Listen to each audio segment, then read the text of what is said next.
और वहां रखे स्टूल पर बैठा हुआ मैं रे मिलैंड इन द लॉस्ट वीकेंड की तरह दिखता हूँ। उसे इस भूमिका के लिए ऑस्कर मिला था। हालांकि सेल का वो आदमी जो अक्सर बार के दूसरे स्टूल पर बैठा रहता, वो अपने जैकी श्रॉफ समान मूंछों के भी उस शराब खाने की कोई शोभा नहीं बढ़ा रहा था। लेकिन मुझे ये मानना पड़ेगा कि वो शराब को गिलास में डालने, कॉकटेल्स बनाने और नशे में धुत महिलाओं को टॉयलेट रूम तक पहुंचाने में काफ़ी पारंगत था। वो भी अपनी शराब के पैसे कभी नहीं चुकाया करता था। तो फिर नंदू अपना खर्चा कैसे चलाता है? जाहिर है क्योंकि वहाँ कुछ असली ग्राहक भी आते हैं जिन्हें हम होटल के भीतर घर जैसा आराम देते हैं। हम उनके साथ गप्पे मारते हैं और उन्हें रॉयल सैल्यूट या फ्रांसीसी शराब बोजोलाई पीने के लिए प्रेरित करते हैं। मैं इस रेस्तरां का इतिहास किसी को भी मुनहसबानी सुना सकता हूँ जो सुनना चाहता हो। जहाँ तक सेल के उस व्यक्ति का सवाल है, वो मुफ्त में एम्बुलेंस की सेवा लोगों को मुहैया कराता है जो होटल की मेहमान नवाजी को झेल पाने में असमर्थ होते हैं। सेल का वो आदमी शहर का नंबर 1 ब्लड डोनर है। इसलिए अगर आपको किसी का खून चढ़ाया गया हो और उसके बाद आप पर खुमारी छड़ी हुई है, तब आप जान सकते हैं कि किसके शरीर का खून आपकी धमनियों में बह रहा है। लेकिन वो असली स्कॉच होता है। सेल की पहाड़ियों की तलहटी में जो तरल पदार्थ बनाया जाता है, वो नहीं। नंदू ने ही मुझे बताया था कि नोबल विजेता पर्ल बक 1950 के आसपास हमारे होटल में कुछ समय के लिए ठहरी थीं। मैंने होटल के रजिस्टर से पता लगाने की कोशिश की तो हमेशा की तरह इस बार भी नंदू सही निकला। जहाँ तक मेरी जानकारी है, मिस पर्ल ने अपनी किसी भी किताब में इस होटल या इस शहर के बारे में अपने अनुभवों का जिक्र नहीं किया था, जबकि ये जगह ऐसी है जिसके बारे में अक्सर लोगों के पास कुछ न कुछ कहने के लिए होता है।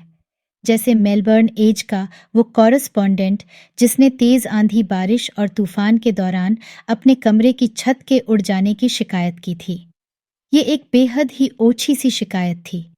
उसे शांत करते हुए नंदू ने कहा, सर, आपको दिल्ली में सिर्फ एक 5 सितारा कमरा मिल सकता है, लेकिन यहाँ अपने रूम से आप आसमान में निकले सभी सितारों को देख सकते हैं। और सच में बादलों के छंटने के बाद वो ऐसा देख पाया। इन पहाड़ियों के आसपास अक्सर तेज हवाएं चलती हैं और चक्रवाती तूफान के दौरान हमारे यहाँ की लहरदार लोहे की छतें अक्सर उड़ जाया करती हैं। नेगी ने याद किया कि एक बार गर्मियों के दोपहरी में आए तूफान के बाद सेवॉय होटल की छत का एक हिस्सा उड़कर 5 मील दूर सेंट जॉर्ज स्कूल पर गिरा हुआ मिला था। यहाँ से वहां तक हवा में उड़ने के दौरान छत के उस हिस्से की चपेट में सुबह सुबह कसरत करने वाला एक व्यक्ति भी आ गया था जिसका सिर उसके धड़ से अलग हो गया था। अगर ये कहानी मुझे किसी और ने सुनाया होता तो मैं हरगिज यकीन नहीं करता, लेकिन नेगी के शब्द बिल्कुल असली होते हैं, जैसे Johnny walker blue label peg का एक घूंट। प्लस फस फस फस फस फस फस फस। और ये रही एक तुकबंदी जो मैंने नंदू और सेल के उस आदमी के लिए लिखी है। बहुत समय पहले एक युवा व्यक्ति हर चीज़ फिक्स कर दिया करता था। ऐसा करने के लिए उसे सिर्फ 5 या 6 मिनट लगते। उसकी मूर्ति मिली है सेवॉय की पवित्र जमीन पर। उसके बगल में नंदू भी मिला है, पूरी तरह से ट्रांसफिक्सड। पिछले कुछ समय से नंदू के मन में ये भावना आ रही है, या फिर कहें कि उसका सपना है, अगर आपको पसंद हो तो, कि वो सेवॉय बार का नाम द राइटर्स बार रख दें। लेकिन वैसा करने के लिए तुम्हें यहाँ कुछ लेखकों को लाना होगा, है कि नहीं? मैंने कहा। ठीक है, पर तुम भी तो एक राइटर हो कि नहीं? क्या तुम्हारे और लेखक दोस्त नहीं हैं? बहुत मुश्किल से एक आध, और जिनको मैं जानता हूँ वे सबके सब चाय के शौकीन हैं। वो हेमिंग्वे टाइप वाले अब फैशन में नहीं हैं। पिछले साल जब मैं सिंगापुर में था तब मैं दोबारा ऐतिहासिक राइफल्स होटल गया, नंदू ने कहा। वो होटल उतना ही पुराना है जितना सेवॉय, और उनके यहाँ एक राइटर्स बार है जिसके दीवार पर तांबे का बैज लगा हुआ है जिस पर लिखा हुआ है कि सोमरसेट मॉम वहाँ आए थे, उनके अलावा जोसेफ कॉनराड और ग्राहम ग्रीन भी। ओह, सभी बहुत ही शांत और गंभीर लोग थे, मैंने कहा। हाँ, लेकिन वे सभी वहाँ ठहरे थे और उन्होंने ज़रूर ही वहाँ कभी ना कभी बार में जाकर कोई ड्रिंक पी होगी, चाहे वो नींबू पानी ही क्यों ना हो। अपने अच्छे दिनों में सेवॉय में भी कुछ अच्छे लेखक आकर ज़रूर ठहरे होंगे। हाँ, पर्ल बक यहाँ रुकी थी।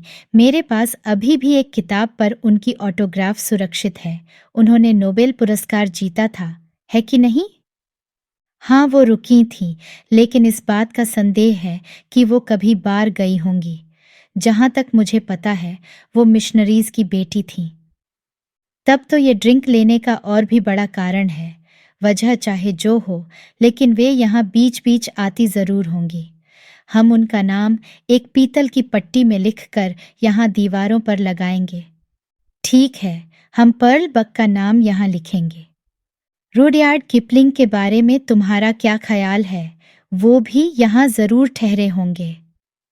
मेरे प्यारे दोस्त, मैंने कहा, ये होटल साल 1905 में खुला था और तब तक किपलिंग भारत छोड़कर जा चुके थे, कभी न लौट कर आने के लिए।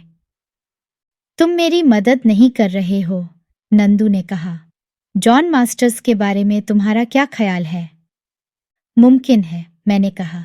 उन्होंने देहरादून के गोरखा रेजिमेंट में काम किया था। वे ज़रूर यहाँ पहाड़ियों में आया करते होंगे और मुमकिन है कभी कभी यहाँ ड्रिंक के लिए आए हों, यहाँ या फिर चार्ले विले में। चार्ले विले को भूल जाओ, वो काफ़ी पहले जलकर राख हो चुका है। हम जॉन मास्टर्स के नाम की भी एक पट्टी यहाँ लगाएंगे। इस तरह से हमें 2 लेखकों के नाम मिल गए।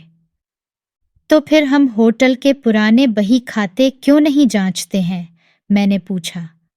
वो पुराना मैनेजर उसे अपने साथ ले गया, नंदू ने अफसोस से कहा। शायद वो पर्ल बक का ऑटोग्राफ चाहता था। वो कौन शख्स था जिसने विच्छेद घंटी के बारे में लिखा था? तुम्हें पता है ना, वो घंटी जो हर दिन सुबह 4 बजे बजाई जाती थी ताकि लोग अपने अपने कमरे में लौट जाएं। मैंने उस घंटी के बारे में सुना है, मैंने कहा, लेकिन मैं उसके लेखक का नाम नहीं जानता। Somerset mom? मुझे नहीं लगता कि वो कभी मसूरी आए थे। वो कोई यात्रा वृतांत लिखने वाला लेखक था। कैंटर्स बिल एटकिन? वे लोग अभी भी जिंदा हैं, लेकिन अगर तुम उन्हें अभी भी एक ड्रिंक के लिए आमंत्रित करो तो शायद वे अपना नाम यहाँ दीवार पर लिखने की इजाज़त दे दें। तुम्हारे कहने का मतलब एक मुफ्त की ड्रिंक से है? नंदू इससे बहुत खुश नहीं था। जाहिर है। मुझे लगता है कि हमें उन लेखकों पर केंद्रित रहना चाहिए जो अब जीवित नहीं हैं। पंडित नेहरू यहाँ रुके थे और वे एक राइटर थे। हाँ नंदू, लेकिन मुझे नहीं लगता कि तुम उन्हें कभी भी इस होटल के बार में पाए होगे। Sir Edmund Hillary? हाँ, उन्होंने अपनी आत्मकथा लिखी थी। शायद माउंट एवरेस्ट पर चढ़ने के बाद यहाँ एक ड्रिंक के लिए रुके थे। ठीक है, मुझे मिल गया, जिम कॉर्बेट। लेकिन वो नैनीताल में रहते थे, मैंने विरोध जताते हुए कहा। मुझे संदेह है कि वो कभी भी यहाँ आए होंगे। उनके माता पिता की शादी मसूरी में हुई थी, ये तुमने ही मुझे बताया है। और उन्होंने वो किताब भी लिखी थी, the man-eater of Rudraprayag. Rudraprayag यहाँ से सिर्फ 80 मील दूर है, आसमान के रास्ते। ठीक है, ठीक है। और उस आदमखोर को मारने के बाद कॉर्बेट पैदल चलकर मसूरी तक आए ताकि यहाँ से वॉय में बियर पी सके। उस समय कोई मोटर रोड भी नहीं हुआ करती थी नंदू। उन्हें सचमुच एक ड्रिंक की बेहद ज़रूरत होगी। ये पूरी तरह से मुमकिन है। वो काफ़ी दूर दूर पैदल ही यात्राएं किया करते थे। हाँ, लेकिन आदमखोर जानवरों को मारने के लिए, बियर पीने के लिए नहीं। लेकिन चलो, हम उनके नाम की भी एक पट्टी यहाँ लगा दें, सिर्फ इस वजह से कि उनके माता पिता की शादी मसूरी में हुई थी। हमारे पास कौन कौन है? पर्ल बक, जॉन मास्टर्स, जिम कॉर्बेट। पीतल की वो नाम वाली पट्टियाँ तैयार की जा रही हैं। राइटर्स बार का उद्घाटन वसंत में किया जाएगा। अगर कोई पाठक किसी उपयुक्त उम्मीदवार का नाम यहाँ शामिल करने के लिए लेकर आता है तो उसे एक मुफ्त ड्रिंक दी जाएगी।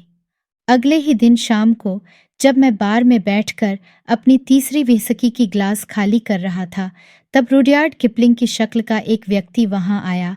वो बार तक चल कर गया और बार टेंडर उसने पूछा, क्या तुम लोग आत्माओं को भी शराब पिलाते हो? इससे पहले कि हम उसे अपने साथ पीने का न्योता देते, वो गायब हो चुका था।